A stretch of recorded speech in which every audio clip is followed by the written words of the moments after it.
Welcome to the Arsenal show. We are live, and I'm joined by Steve K. How you doing, Steve? Yeah, how you doing, mate? Are you good?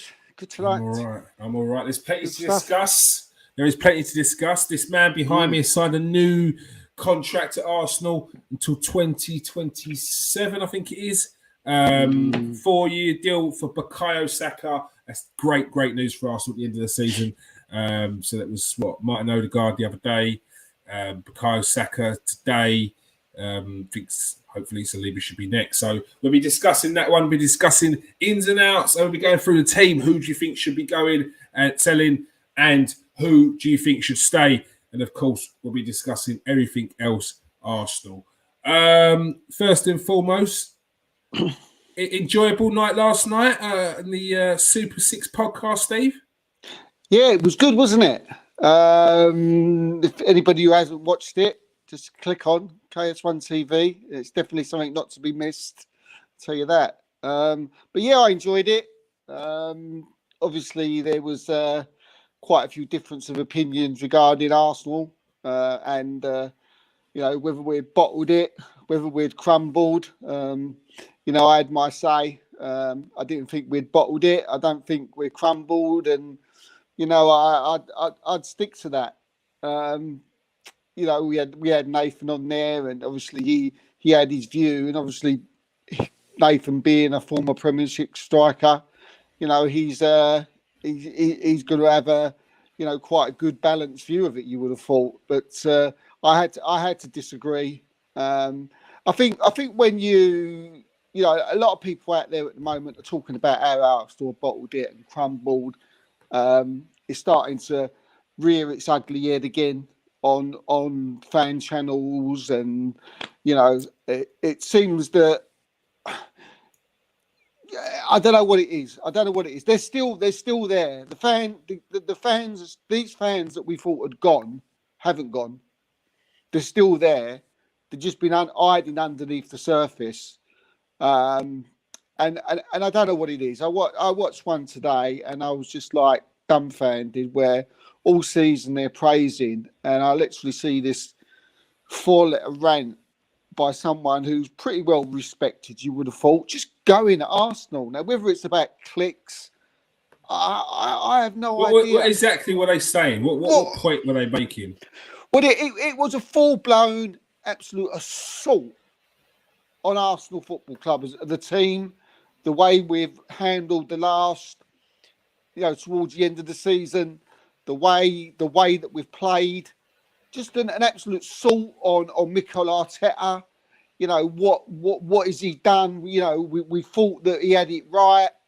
But now look, should we look differently? Should we look at it that it's wrong? Is he the right manager? The players are a disgrace. Literally, wording like this. We thought that we'd gone past. We thought we'd seen a new Arsenal, but now they're worried for next season that we're going to see the old Arsenal again. Why do you think? Why do you think people have reverted back to type? Considering they've watched Arsenal have a very good season, even if they want to just take off the last 10 games. Yeah. Even like what they must have seen something in this season that they haven't seen for a long time, which is it must. Look, let's call spade a spade. This is how it is here, right? It's Arsenal Fan TV. Yeah, this is what we're talking about here, and I'm calling about. They've got about 5 or 6, 7 shows on their channel, right? And I'm sorry, I've watched football long enough, and I've played it, and I would say that I have got quite a good knowledge of how the game. I've got quite a good knowledge on how what way Arsenal play, and just football on a whole. And these guys who claim that just because they go every week and they've been to every home game, that they seem to know more than, say, me and you do, right? I'm beginning to get a little bit pissed off by it. And it's quite surprising, because you think that these guys who go there every week and go there every away game would know, you know, why we crumble, why we like this. But to go on 4-letter rants, tirades, literally slagging off, picking out particular players, you know, and I'm not just going on about the fan channels. I'm on about the Twitter as well. The world of what Twitter. They're back. Those Arsenal fans, they're back with force. The disrespect that I've seen over Gabriel Jesus this week is absolutely incredible. He's finished. He's rubbish. He's no good.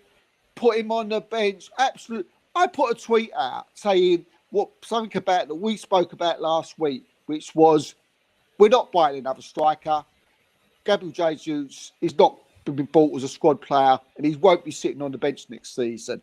Oh my! I tell you, 95% of Arsenal fans just thought I was talking out the back of my arse, and were absolutely ripping into Gabriel Jesus.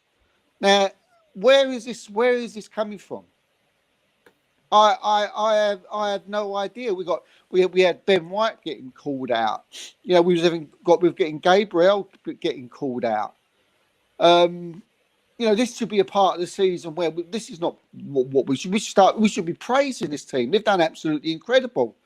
I don't know. There's this, you know, there seems to be this thing going around again where we're getting the old Arsenal back.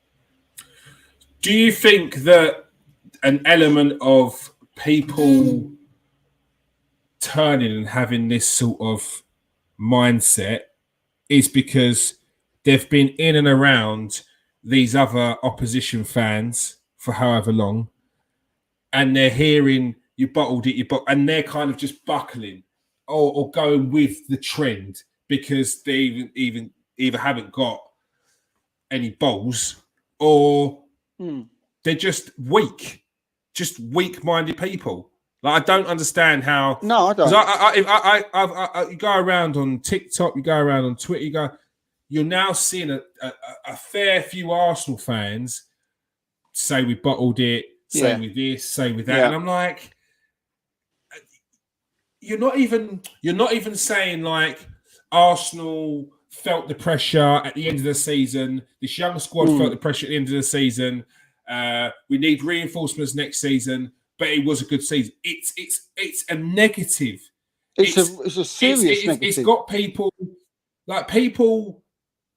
I've got other fans in my comment section, telling me that second is no different to 17th. Yeah, exactly. And this is the kind of mentality that people are on. And if you say, it's been a good season, they take that you saying it's been a good season as you're saying second's a trophy. You're saying second's something to like. Just relax. Just relax. I don't understand the mindset of people. Yeah, I mean, to me, it is a trophy. I mean, I've had it out with Manchester United fans. It's, you know, well, we won the Carabao Cup. We've had a better season than you. You can stick. I mean, absolute nonsense. This is a theme that we're getting around Manchester United channels, for instance, right? That because they've won the Carabao Cup, you know, they've had a better season because they're in the Champions League or should be in the Champions League. They're not even in it yet, which makes it even more laughable.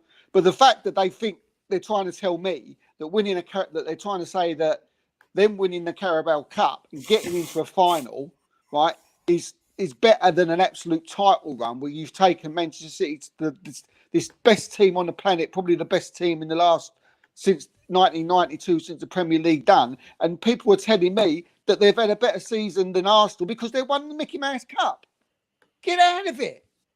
Get out of it. And they're telling me as well, oh, we got to the FA Cup final. Yeah, we got to the FA Cup final. Yeah, we played Man City away in the FA. We got knocked out. And how can you judge by that? I may be on my own, but these they don't mean anything to me.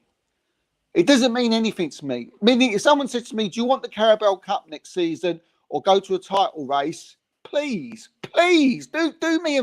I mean, or mine. Maybe it's me. Maybe I'm blinded. Maybe these domestic cups are more important. Maybe I should be happy to to like get thrashed 7-0 by Liverpool, like be embarrassed by coming back from Spurs, and maybe I should be and be mediocre, rubbishy all season, but no, it's all right. I've won the Carabao Cup. No, I think it all depends. It all depends, doesn't it? Like, and I'm not even getting into this whole your season's better than mine, my dad's better than yours. It's honestly it's like playground stuff, because people are taking the context out of the fact that Arsenal have come second. Arsenal didn't just come second, yes, yeah. And okay, now you look at the league after Arsenal's fallen off a cliff in the last few games, especially, well, to be fair, it's the Nottingham Forest game, which they just the Brighton game, wasn't it? Yeah. But the Brighton game, we weren't at it. But the Nottingham Forest game, I feel that felt like we just gave up before the game even started. So it's like I don't think you can. I don't think you could just turn around and say what's better, coming second or winning the Carabao Cup and getting Champions League, because it all depends, and it's all relative in terms of Man City. If Arsenal kept up with Man City a little bit more, and that points at the end of the season, like that's a massive feat in getting what we should have got, like more than 81 points, but 81 points should have been pushing to the 90 points this season. That is a very good achievement for an Arsenal team who have not only not been in the Champions League for 6 years, have not been anywhere near it, have not been anywhere near the levels to, one, compete in the Champions League, two, compete at any level in the league. We've been poor, and this like last season we looked good, but this season was able to keep it consistent for much longer throughout the season, and it's been rewarded. You can't look at our season and just go, "Oh yeah, second, you didn't win a trophy. It's a bang average season. It doesn't mean anything," because it's not. Because Arsenal, up until 10 games to go, were pushing Man City for the title. Now the disappointing thing, I said it at the time. It's the way you finish the league, and we have to be honest. The way we're finishing is not good, and that is why it makes it look so bad. That's you why. Could even take it to the Everton game, couldn't you, kids? Don't you think? I mean, even right up until when, like, before the Brighton game, I mean, a lot of Arsenal fans was going, "Whoa, if Everton can get something here, then Man U, and we can beat Brighton, then they've got their European Cups to coming up. They've got the FA Cups coming up. They've got to go away to Brighton. They've got to go away to Brentford. There was still that hope there that if Everton would have got a point or one, so you could say that we were still in with a good shout of possibly doing it, even up to then. Because if we had beat Brighton and Everton would have beat Man City or got a draw, we'd still be in it now. But that's the point. We've got to the point where we're hoping that a team like Everton, who are battling relegation, are going to take points off Man City, and that's when reality hits. Oh yeah, that's when it's like this is over. Like not only do we now have to win, there's no let off. We have to win the remainder of our games, and hope that City drop points, and we hope that Everton are going to be one of the ones that take them off them. And it's just like. That's it. It's never going to happen. It's never going to happen. It's one of those things. We learn from last season, and you've seen the progression from last season to this season. And funnily enough, at a very similar stage of last season, we started to falter a bit. I still go back to saying our team was different after the World Cup. We were leaking more goals. We weren't as tight. So it'd be interesting to see how we start next season and how we continue then. Well, if the players keep hearing all this narrative that's going on between, like, on Arsenal Fan TV and a lot of other Arsenal fan channels, they'll get in their heads for next season. So they won't help because they listen. They're young kids, I don't think they listen to Arsenal Fan TV. I think they wrote their death wish a few years ago, Steve. Like when Hector Bellerin. And then people are laughing at him in the changing rooms. and the only people that are kind of hanging on to it are people like Aubameyang, and that's because it's a popularity contest, then it pretty much spells curtains for anyone that's in there. They kind of changed their ways a little bit, and they've got a couple of people in there that speak to the Arsenal gods, but yeah, I wouldn't have thought the Arsenal players listen to any of the nonsense that comes out of AFTV's mouth, if I'm honest. It's a shame because like there was when we were doing well, they was talking well, but it's what the problem I have is the fact that when things have turned a little bit, instead of backing the team and saying, no, come on, we've had a good season, you know, we go again next year. Instead of that, it's a total barrage of absolutely obscenities and Arteta out, Arteta this, Jesus that, and just going for each player. And it's like, what are you doing? This, you know, why are you doing this? It was just bad. You know, I didn't like it. Yeah. Tottenham fans need to stay in their lane as well. Like some comments I've seen a laugh ball. Jonathan, and this is what I don't understand. I don't understand Man United fans, like, because they've been at it all season, and I think to myself, Man City about to get the treble here, and you're talking about taking the mick out of Arsenal. You got Tottenham, laughable. They've been in downfall since they got rid of Conte, and they were in downfall when they were with Conte. You've got Chelsea. I don't know why their fans are laughing. But you know what I've seen as well? I'm seeing a few Man City fans. I've had to put them back in their place because they're usually little kids. Because the majority of Man City fans have been very humble. But there's a couple that are rearing their ugly heads. It's like, yeah, wind your neck in, mate. You blank check FC. I don't want none of that rubbish. Only thing Tottenham will feel is the go-kart track under the stadium. Yeah, well, don't worry about that. Yeah, I think they're just trying. The other fans are hiding the failures of their teams this season. And look, 100%. When I'm talking about this, I'm not sort of classing every Man United fan and every Tottenham fan like this. Right? I'm talking about fan channels. I'm talking about, you know, people on the Twitter and just, you know, things from sort of other people that, you know, who are talking. And I'm not every fan, but yeah, I mean, it just seems to be, you know, because, you know, if you're talking about with Manchester United fans, if you're talking about the fact that, you know, they're only having to go at Arsenal, some of them, or the majority of them, is because Arsenal were in the title challenge right until the end, and next season we will be ready to go again, and that Man City are on the verge of, you know, getting their treble, which, you know, is going to hurt Manchester United fans, and it's going to attract big players as well.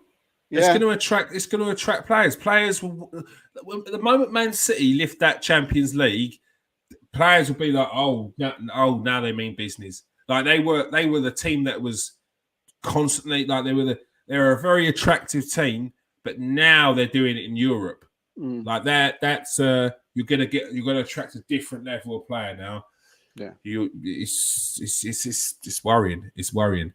We're gonna get on to players that we're gonna go through the list of the squad list, and then we're gonna go through and say who should stay. And who should go? Steve, are you prepared for this? Yeah, I suppose so. I've just yeah, it's going to be interesting, this one, because like I think after it's the end of the season, you know, I think the sort of where my head is now is that what's got to happen, what have we got to do to change to be a Man City next season and win the title. And it's probably a little differently to what I've been over the last few weeks. So it's going to be interesting. All right. First, the number one, the cat, Aaron Ramsdale. Yeah, I mean, we haven't got no problem with Aaron Ramsdale. He stays, doesn't he? I mean, he's probably the best goalkeeper in the league this year, as far as I'm concerned. I think Jamie Carragher picked Alisson. How? I know. I couldn't believe it. I like Alisson, and probably in the other, but you think, you got to take into the fact that we have been in a title challenge, and our defence probably still needs some work. And how many world-class saves has this guy pulled off this season? He's good with his feet.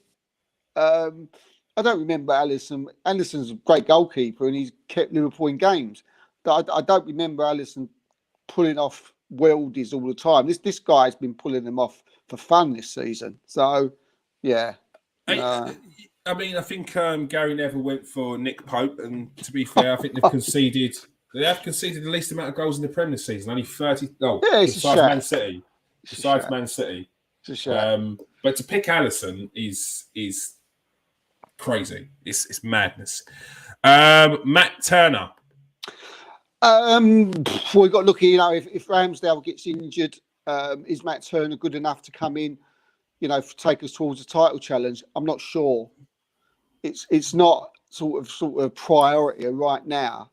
But and he's a good goalkeeper, Matt Turner. Is he good enough to take us if Ramsdale get injured? I'm not sure. So I probably in the back of my mind, I'd be thinking of possibly getting a second goalkeeper. Okay. But that's not taking nothing away from Matt Turner. I'm talking about now going to the new level now. All right. Third goalkeeper, highly rated Carl Hein. Yeah, I don't know too much about him, but as a third goalkeeper, I've heard relatively good things about him. You being a goalkeeper, Kears, probably know more about him than me, but from what I hear, he's fine, and yeah, he would be okay to stay. Obviously, not good enough. I'm not too sure how good he is to move up to a number 2. Maybe that's an answer. Maybe he is. I don't know. Yeah, I'd keep him anyway. Carl Hein is a very good keeper, very highly regarded. Had a bit of a stinker in the game against Brighton in the Carabao Cup, but he's young, and yeah, you can't really knock that because I think it was trying to play out, and he got caught. After that, it was kind of just made a few mistakes which got into his head. But I would definitely keep Carl Hein as well. Good, yeah. Because in the comments, what you got to say? Stay or go? Jonathan, I see you in there. I see a few more people in there. Make sure you get in the comments and let us know who stays and who goes. Let me just while you're there, Kieran Tierney, Steve. Well, for me, he stays, but I don't think he's going to stay. If that means anything. I don't. If he goes, I suppose if I was Kieran Tierney, I wouldn't blame him for going. He's an excellent fullback, Scottish international. His body language to me doesn't say that he wants to stay. If we're talking about, are we talking about whether I think they go or whether I'd keep them? Whether you'd keep them. Whether I'd keep them, I'd keep Kieran Tierney. Yeah, this is all about your opinion, not about whether you think Mikel Arteta's going to get rid of him. I'd keep him. Yeah. All right. Benjamin White. Yeah, I mean it's a no-brainer that we keep Benjamin White. Although, I mean, I don't know if we're going to get into players coming in later, or we can talk about them as we go along. I don't know how you want to do. If we're doing that tonight. But obviously keep Ben White. Obviously that's he's one of the ones that must stay. But at the same time, I again looking at the fact that we want to compete with City next year, and if we're aiming for 90 points this time and going Champions League, as far as we can, and domestic cups as far as we can. I can't believe I'm saying it, but I think we might need a stereotypical right back. I don't know what you think is, but obviously, if we're talking about just keeping him all day long. Yeah, I think I said it last week, or week before. I like Ben White at right back, but I prefer him as a centre back because I think he's got more string to his bow as a centre back than he has a right back. He's been outstanding this season as a right back, and I'm not knocking that at all. And also, if you have Ben White, Tomiyasu, and you bring in a an attacking fullback, because I think he needs to be an attacking fullback, Mm-hmm. not necessarily just a right back. He's got to be attacking, because we've got Ben White, we've got Tomiyasu, and they're defensively they're very, very good. Tomiyasu's got an engine in him, so he can get up and down the pitch very easily. But yeah, I definitely want an attacking fullback. Which would make Ben White the a backup player, wouldn't it? Because he's not starting as right-sided centre back, is he? He's not starting right back. He'd be going as a squad player. But I do think we get too wrapped up in this right-footed left backs, right-footed centre back, and left-footed centre back, because it never used to be a thing. No, it never used to be a thing, and it didn't stop Sol Campbell and Tony Adams being excellent together. Kolo Touré and Sol Campbell, yeah, like Rio and Campbell. It didn't stop them from being outstanding together. Like, so I know. Again, and also what you say there is, I don't think we can be thinking on a first team starter who starts, who doesn't level either.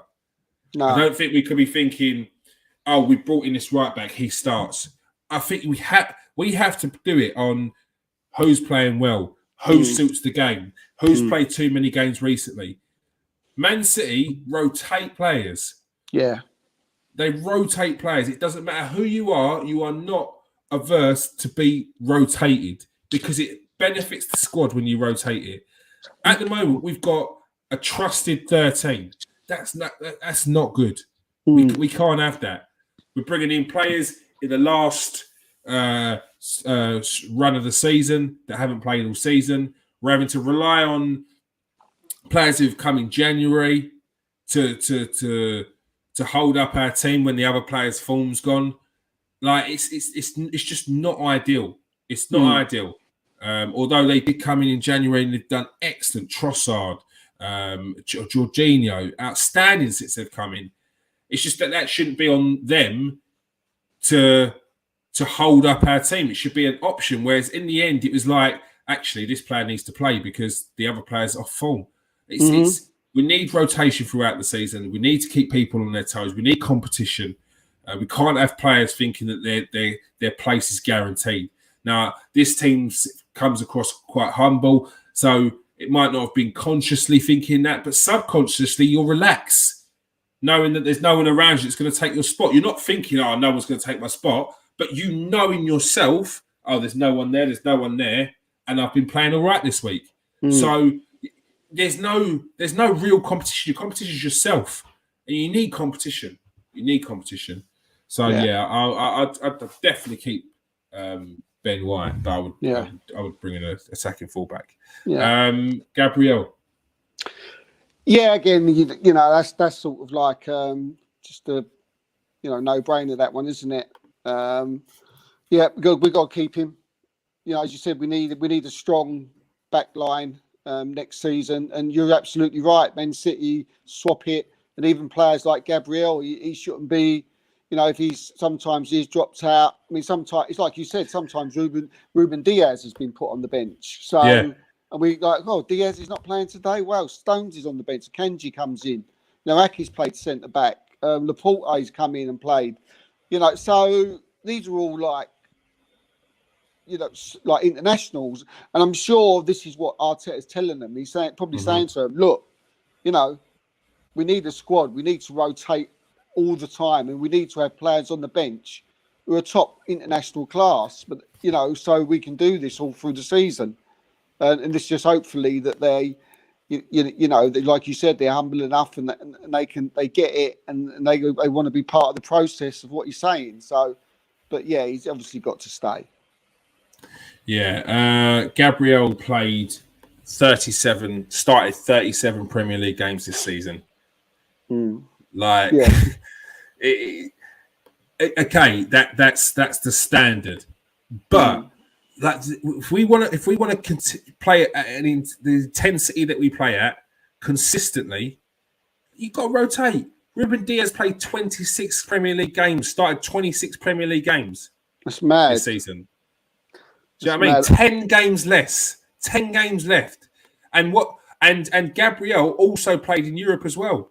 He played in 7 European games. Yeah. He played in an FA Cup game. Like it's just, and he even comes as a sub in the Carabao Cup. It's like it's too much. It's too much. And you look at a team who's challenging on 3 fronts. Could have been challenging on 4 if they were interested in the Carabao Cup this season, and their best defenders played 26 games in the Premier League. So probably so that he could fit in the 11 games that he's played in the Champions League. And that's what we need to start thinking about. Not ducking out of cups because we want to concentrate on the league, because it's clear that it doesn't work. We need to rotate the squad so we can have maximum here. We can stretch it out there. We can do this here. Yeah. William Saliba. I mean, that's pretty much it's no brainer, isn't it? Yeah, just he stays.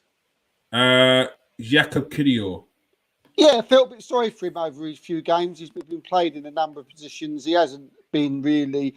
He's not. When he came in, he came into a side who were just starting to go downhill a little bit.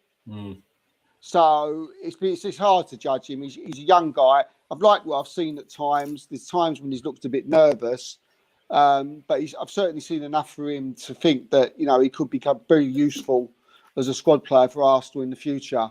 As I say, he's quite versatile as well.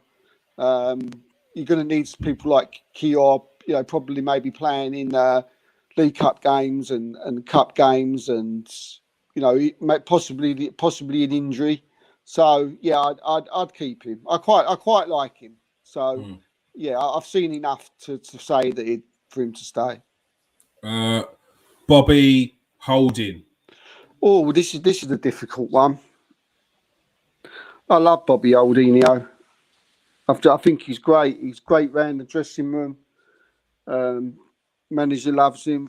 Players love him. Is he quality enough to be? If you're looking at we're needing a right back, you're looking and you're thinking of the type of way he's going to be playing with an inverted fullback and Kiwior and Ben White there as well. I think you're looking at selling him. I can't see if I'm Mikel Arteta and I'm thinking, I'm sitting there and my feet up with a beer or where he drinks sangria. I'll be thinking, I'm not going to give Robbie Holding any game time, am I, next year? It'd be difficult to find him game time, even in cup games, and even when there's because you've got Kiwior there, and as you say, if you get a Cancelo in or a Casado or whatever, you're thinking to yourself, where's he going to play? Those two would come in front of him.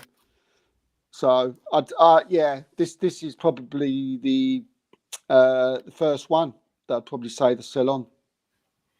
About you, mate? Yeah, if we're going to bring in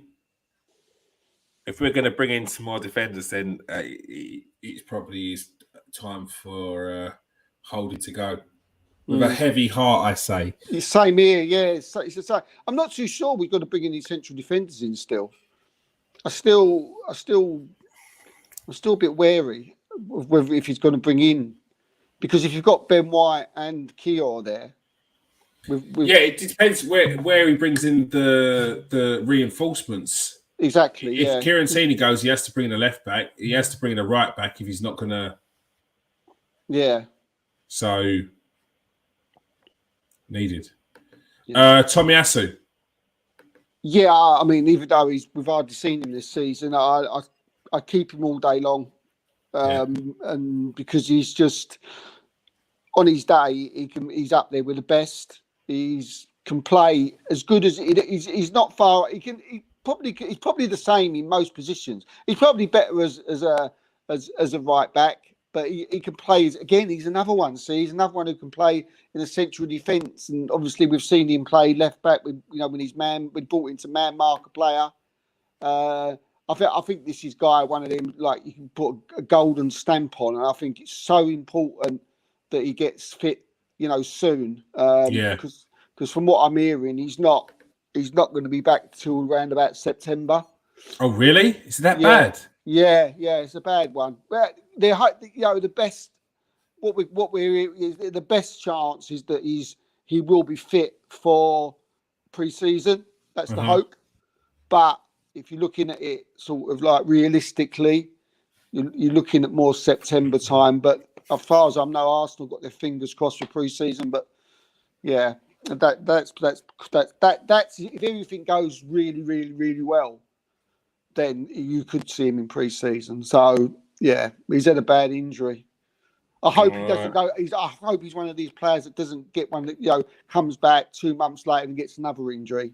Because I like Simpson.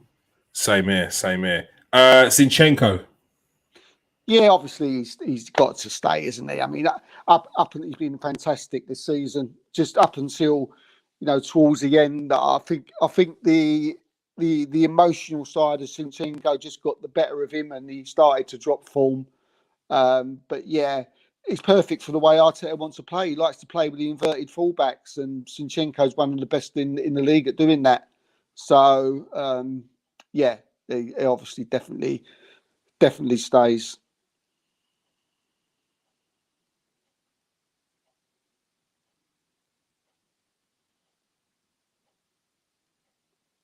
Hello?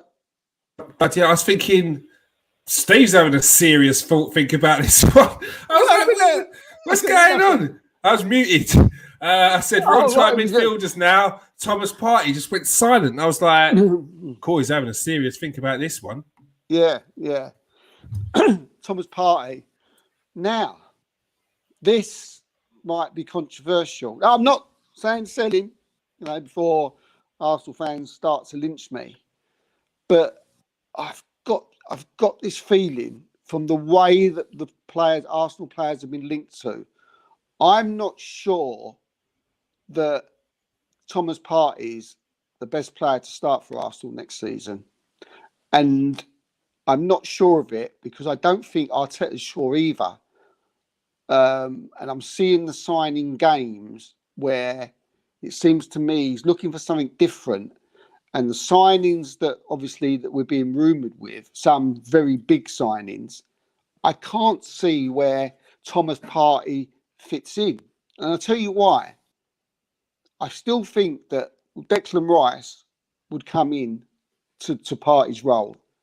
I think it's too early for Declan Rice to play in the 8. So I'm pretty sure that Rice will be the Partey replacement. Right? Now, if you notice against Forest, Thomas Partey played as in the inverted full right back position. That's how he started. He wasn't very good. That sort of told me something, that the way Arteta wants to play next season is with inverted fullback, and he was trying Partey out there, and it never worked. He didn't have a good game there. So looking at next season, if Rice is going to be the Partey replacement, I think Thomas Partey, especially with his age, and he's not the most mobile, and I think Arteta really wants to look at us in the midfield being very mobile, like wanting to compete with City. So I think in his head, obviously we know someone else who's going. I don't know if you agree with this, Kieran, that Declan Rice could be the Partey replacement, right? I believe that we're still looking for Caicedo, right? I believe he would be the inverted right back, right? And the reason why I'm saying that, he tried Partey there as well. So whether he was thinking of trying Partey there anyway, or he was just testing out the position or the formation, right? But City play with inverted fullbacks, but Ben White certainly can't play as an inverted fullback. So I think Thomas Partey could be a squad player. I feel it's going to be something like Rice, Mount, Gundogan, and Odegaard, because that's the type of that Mount we're very interested in. Gundogan we're very interested in. And when you look at the positions they play in, and Rice, obviously, which is the major one, obviously I won't sell him, but I think Partey, I don't think he's got Partey in his mind to start next season. All right. The game is stay or go, though. Do you know what? I've been waiting for someone to. You're supposed to tell me what you think, but stay. Obviously, stay. Because we're building the squad. Yes. We need to if we're losing Xhaka, I think it'll be suicide to lose a player of experience like Partey. Yeah, because you can't really play, can you? You can't play Rice and Partey together. I don't think you can. I don't know. It remains to be seen. I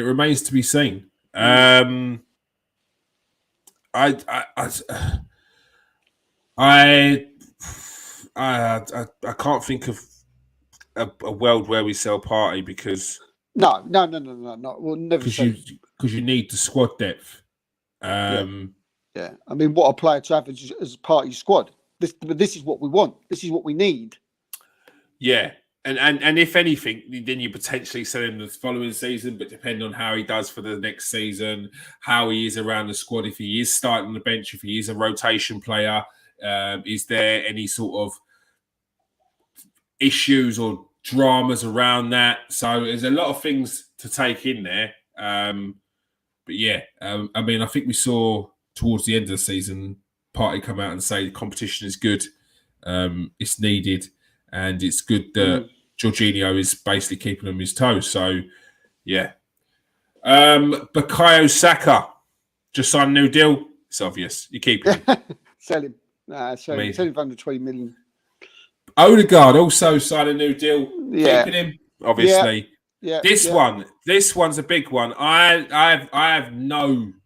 There's no question about it for me. But Emil Smith-Rowe hasn't had much game time, but he has had a big injury. Came back from that in the new year, and but hasn't really had many games. I think he's coming in on 2 games, 2 occasions.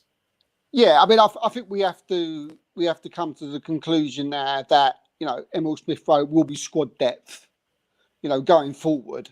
I don't see where he would start in this new improved Arsenal side, if you like.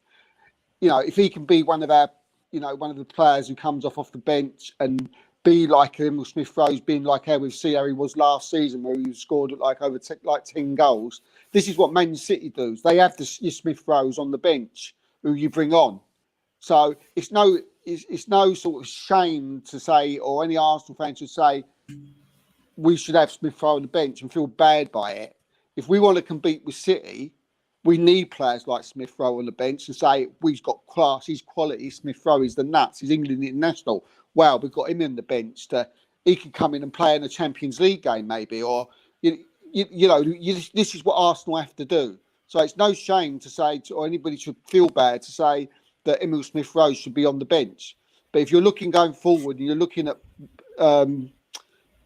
your Rice, your Gundogan's, your Mounts, your Odegaard, it's very hard to find a place for him in your first 11. But certainly class, quality, no way should this guy be going. Massive, like Tomiyasu, massively important going forward for Arsenal squad, and hopefully in the next season or 2 pushing for that Champions League and that title. Yep. Jorginho came in the squad in January, keeper. Yeah, keeper.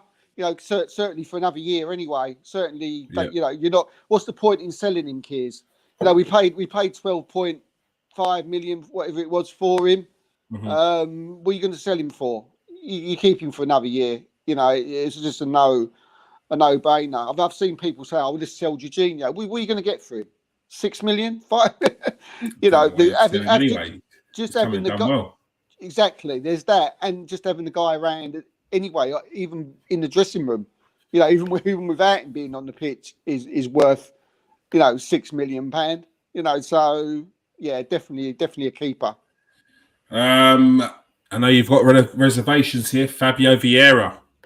Yeah, look, I mean, we know. Again, I've said a few times there. We know the quality of Fabio Vieira. We've seen it in places this season, fits and starts. But to be fair, he hasn't done enough this season. He's not done enough, and he definitely needs to do more next season. But he's not someone. I've seen many Arsenal players over the years come in, have awful first seasons. Have gone on to be legends, and I know what this geezer's capable of. Definitely a keeper. but he needs to do it next year. We need to see it from him next year because, again, another one who won't be starting to be part of the squad, but when he comes on, he needs to be able to perform, whether it's for 30 minutes, 10 minutes, 5 minutes. Russ says he would sell Emil Smith Rowe with a big sell-on clause. No. Why you can't? Because then you're selling your squad, and then you've got to go and buy an Emil Smith Rowe. So you're going to spend 40 million on an Emil Smith Rowe. You've got to go and buy another Emil Smith Rowe. Because who would there be? Who's going to replace him off the bench when say an Odegaard gets injured, or one of our players gets injured, or you've always got to think like when we talk about selling squad players, which I've seen a lot of people talk about, that doesn't mean it goes towards the kitty for the fee. All that means is that we've got to go and buy another squad player. So it doesn't help Arsenal whatsoever. So no, and he's not had a chance, has he? I mean, he hasn't had a chance. So for me, he stays. I think him being part of our squad next year is more important than any 30-40 million that a club may. Well, let's face it, a lot of clubs will want him, but he needs to stay for me anyway.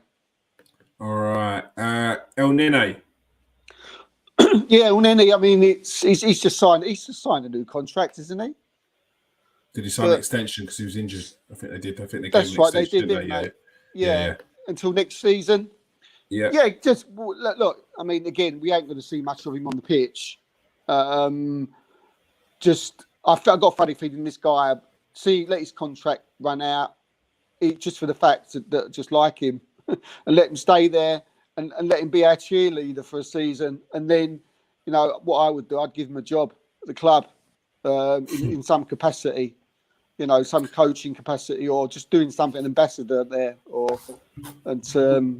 think he needs to stay. He loves the club, he loves Arsenal, and when you've got a player like that, you need to keep him there doing something. So, yeah, and again, he's another one. If you sold him, what are you going to get for him? Yeah. Russ says players been injured. Are you saying the player's been injured, or are you saying players have been injured this season and Emil Smith Rowe hasn't played? We have to make big decisions. This one looks like it's on the card. Granit Xhaka, Steve. Yeah, well, it does seem that way, doesn't it? It seems like he's gone. He's turned, most Arsenal fans around. Yeah, he's gone, isn't he? Will he stay? Will he go? He's gone. So, unless there's I would love him to come out. He's going to sort of come out and announce it next week, isn't he? After the Wolves game. So it'll be. I would love him to come out and say, "Well, no, what are you talking about?" And stay and stick one at Romano's ass. That'd be hilarious. Gabriel Jesus. Yeah, again, another stayer. Even though most Arsenal fans want to put him on the bench, and and all he stays. Again, another no-brainer. A lot of people don't want him as their starting striker. Yeah, that makes sense. He was out for 4 months, still at double digits. He was out for 4 months. Exactly. They don't. 16 big chances missed.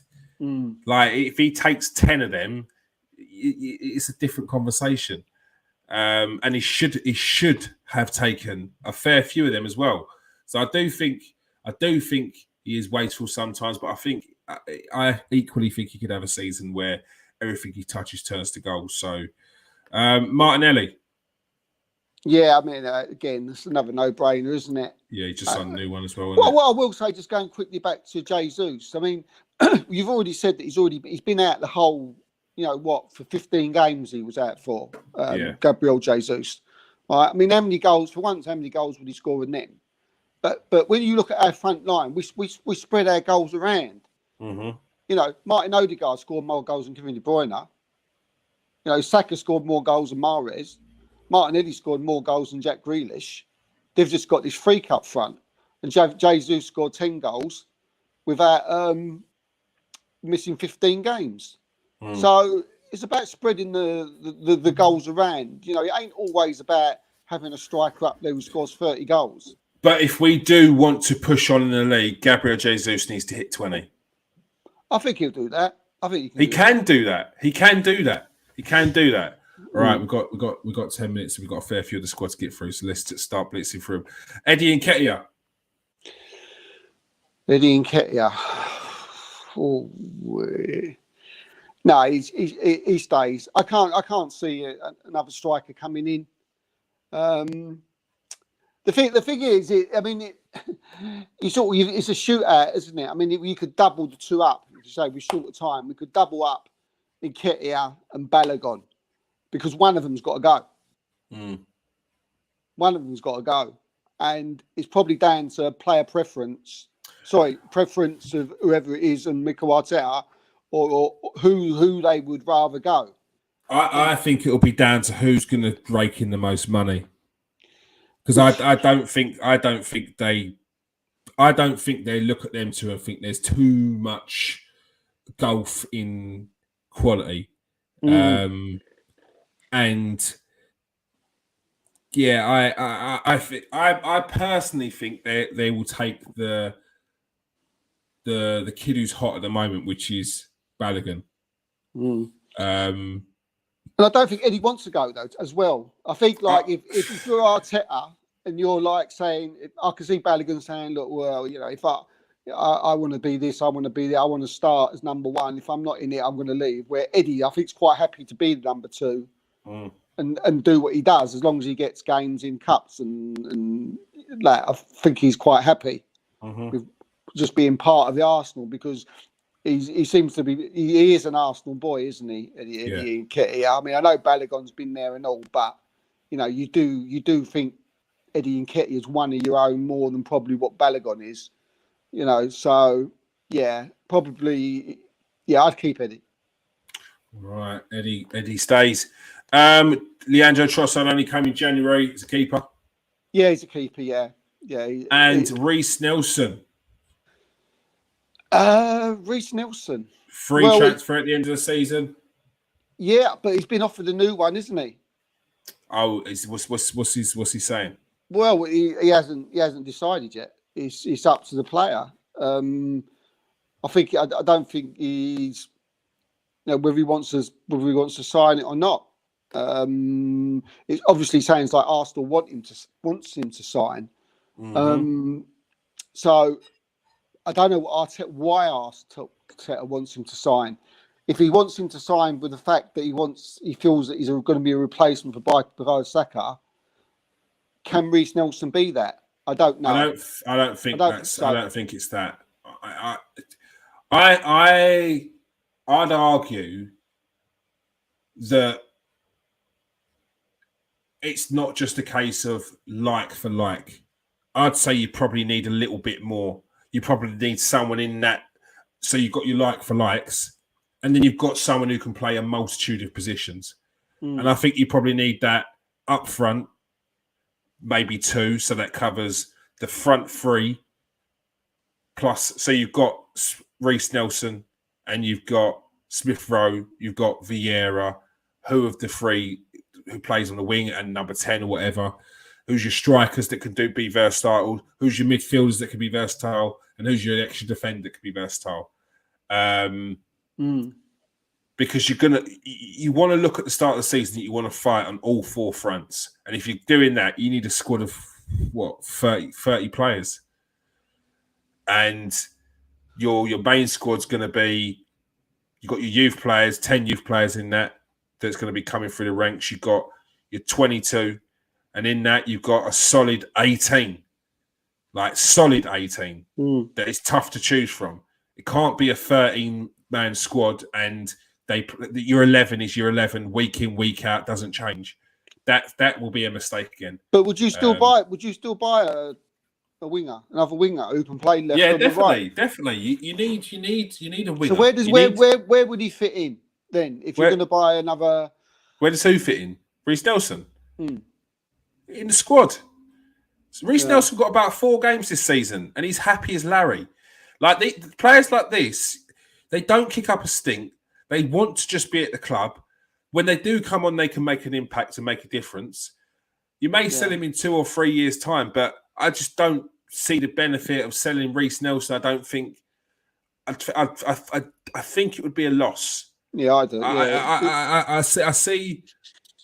This is a kid who, whenever someone comes in new with the club, he's the first one there, introducing himself, walking around, taking them on tour. He's always the first one. He is the club identity, and he's the. Bukayo Saka, Smith Rowe will still be looking at him like he was the guy when we were younger. Yeah, they will still look at him like that because he has that respect, and I don't see the benefit of selling a Hale boy or letting him go on a free when you can sign him up on a 2-year deal. Yeah. And then see how he does next season. Well, he's and obviously thinking about it, isn't he? He's obviously thinking about it. There's something about it that he's not worried about. I think Reece Nelson, if I'm Reece Nelson, I'm staying next season to at least have another season under Mikel Arteta to see how he can progress my game. Yeah. All right, let's get through some of these players. We've got the loans, and then we're done. Alex Runnison. Don't know too much about him. I'd sell. I don't rate him when he first came in. Don't rate him still. We're on the bite then. Sell him. Get rid of him. Yeah, I don't rate him. Okonkwo. Oh, was he the one? I've seen him make a mare once. See this guy on YouTube. Yeah, in pre-season. Yeah, he did. God, he had a good season. I think he was at. Where was he at? Stevenage. I can't remember where he's at on loan. My old stamping ground. 2 games in the reserve. I think he's having a decent season. But yeah, he's third choice. He's our third choice, and Hines usually our fourth choice. Yeah. Cedric. Yeah, he's got to go, isn't he? Yeah. Good Nuno player. Tavares.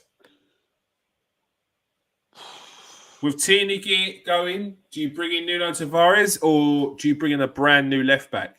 Well, ideally, I think we need a brand new left back. If you get someone like Cancelo in, you've got someone who can play left and right. And then when Tommy Eshu's in, you can. So this is what I mean about we've been able to swap things around. Mm-hmm. But ideally, I'd sell him on the basis, obviously, that we're getting a left back. Yep. Mari, I think he's pretty much going anyway, isn't he? He's done. Yeah. It's done. Austin Trusty's had a good season with Birmingham this season. Yeah, again, I don't know too much about him. He had a good season. How old is he? What is he? A young kid? Yeah, he's young. I think he's like 22. Keep him out and maybe give him another loan or something. I'd like to see him in a Premier League team to see what he's about because he's a centre-back, young centre-back. Yeah. Very mobile, gets up and down the pitch. Be interesting to see if he could go to a Prem team. I know what you're going to say about Ainsley, Maitland-Niles. It's time to go. See you later. Lokonga. God. Yeah, sell him. Pepe. God. See you later, Pepe. Florin Balogun. Well, we just had a conversation there. I think, obviously, you can't have the Florin Balogun and the Ketty. So, yeah. Again, but it's again, part of me wants to see him. Who are you keeping, though? Who are you keeping? Are you keeping Balogun or Nketiah? What, as players? If it was just a straight player? Yeah. Without going into it too deeply, Balogun. Okay, Steve's keeping Balogun. And final, Marquinhos. I just ain't seen enough of him, is he? He's very young, isn't he? Yeah. Yeah, keep him out on loan. Yeah, I'd still keep him.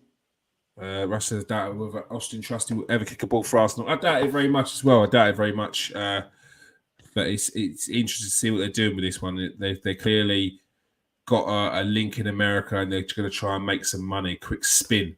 All right. There's plenty of you watching now. Please be pressing that like button and hit that subscribe if you are new to the show as well. Make sure you get in the comment section to let me know who would go for you, who would stay. Next week we'll continue the topic of who comes in. It's plenty to talk about. Obviously, we want to talk about Declan Rice and right back any right backs that we're linked with. Right midfielders that we're linked with as well. So we'll definitely be talking about that on next week's show. Steve, was Yes. quite generous there with the people going. Yeah, it's funny. Again, it's like I said right at the beginning of it. I think now you've got to sort of really think about what we need to do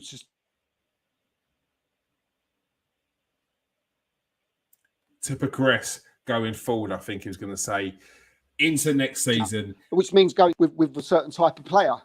Yeah, we need to go into that next level, and we've got to step up with our players. As much as we've loved Thomas Partey in that position, you must admit he's not the most.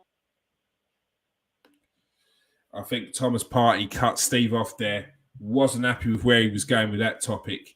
Look, we need to bring in some top quality next season. That includes players, hopefully like Declan Rice. Sorry about that, everybody.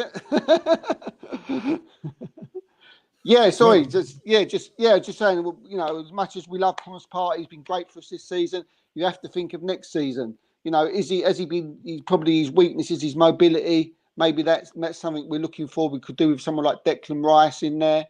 I did see a comment from Melvin who he says he feels Rice is the Xhaka replacement. Maybe not. We'll have to wait and see. And Ben White has been fantastic, but you know, we're talking about going to the next level now, and we need sort of like, you know, an even more sort of, you know, bang on sort of right back who's used to playing that position, who's played there, Cancelo somewhere like that. And I think Ben White's been excellent this season, but we've missed an attribute in overlapping. Yeah. Like I don't want to say anything bad about Ben White because he's been excellent. Like, he scored a couple of goals as well. But I just want to see more balls whipped into the box from a right back. How do you feel? How do you feel just before we go? How do you feel before you go? Because I'm a little bit split down the middle. How do you feel like it really? Well, obviously, David Ornstein reported yesterday that Arsenal are very interested in signing Mason Mount. Now, he's obviously a number 8, isn't he? He's number 8 for Chelsea. He's a number 8 for England. Yeah. Right. So that another reason. That's why, like, to me, that's why Partey's surplus next season, or not surplus. That's the wrong word. Say surplus, but he's looking as a squad because if Rice is coming in, it's Rice and Mount because Mount plays in the 8. So where does Partey go? But it means no Moses Caicedo, doesn't it?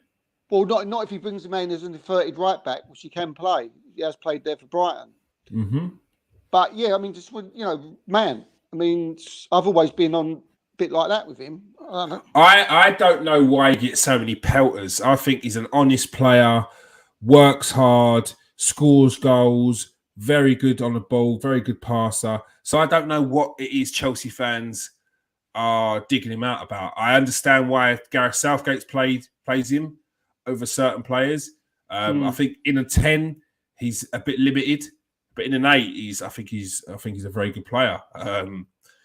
So yeah, and it does feel like he's going this season as well. It does, doesn't it? He wants Champions League football around. As well. Yeah, Liverpool are sniffing around. Chelsea need to get players off the books, and that seems like an easy win for them. It's been too long since that contract. I mean, and it's funny. The other day I couldn't believe it. He's only 24. He was like 28 or something.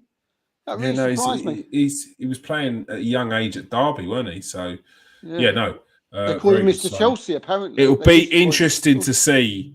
Very interested to see who gets Mason Mount in the summer and who we go for. All right, that is all we have time for. Thank you for joining us tonight, Steve. Cheers, mate. Pleasure as always. Make sure you hit that like and subscribe, people. If you are regular to the show, hit that like. If you are new to the show, press that subscribe. Press that share button, people. And all you have to do is press the copy button. It confuses that. It makes it think that you're sharing it. You don't got to share it. You press the button. All right. It's free. All right. That's all we have time for. Make sure you join us every Monday, 8 o'clock for the Super 6 podcast. Make sure you join us every Tuesday at 8 o'clock for the Arsenal show. Yeah. Peace out, people. Stay safe. Do this every time and wash your hands.